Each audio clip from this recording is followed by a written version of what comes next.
But we do begin at noon with top Republican lawmakers in Michigan arriving in Washington, D.C. for a meeting at the White House.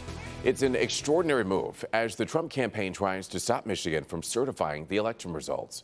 Senate Majority Leader Mike Shirkey and House Speaker Lee Chatfield are set to meet with the president this afternoon. Shirkey was met by protesters as he arrived at Metro Airport this morning. And as our Rob Maloney reports, this meeting follows a contentious meeting with the Wayne County Board of Canvassers. It's been a very busy morning already as it pertains to Michigan's election situation, and we're going to start at Metro Airport because most eyes are on now the Senate Majority Leader Mike Shirkey and the House Speaker from the state of Michigan, Lee Chatfield. They are jetting off to Washington, D.C. And in fact, Mike Shirkey went to Metro Airport this morning. There were protesters there to greet him and shot video of him getting in line to get on the plane there. About an hour and a half later, when he arrived in Washington, D.C., national cameras, CNN and other cameras were there to see him getting off the plane. Now, it was characteristic of the Senate Majority Leader not to say anything when he got off the plane. But we do know that the meeting with the president is supposed to be at 4 o'clock this afternoon. So we have to imagine that he has other things he's going to be doing this morning and this afternoon as he goes to Washington.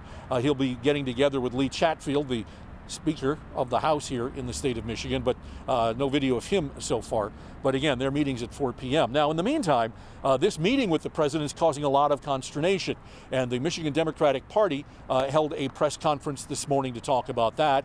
And in fact, Representative Debbie Dingell from Dearborn was exceptionally passionate about this and had this to say about it. What we are witnessing before our eyes is an undermining of people's confidence in their democracy. He is attacking the integrity of our elections and, unfortunately, shaking the very foundations of the pillars of our democracy. And that is unacceptable and must be challenged. Now, let's go to the Wayne County Board of Canvassers situation. As we speak, there's going to be a news conference here with Monica Palmer. She's the chairperson of the Wayne County Board of Canvassers, and she's going to lay out exactly what she's doing and why, and whether she thinks that her affidavit that she put out saying that she wanted to rescind her vote actually is any good or not. We have also been able to get an exclusive interview with William Hartman. That's scheduled for later this afternoon. And so there's much to talk about with both of these stories, and we will have full coverage on both coming up on Local 4 News and 5 and again at 6 o'clock. From Farmington Hills, Rod Maloney, Local 4.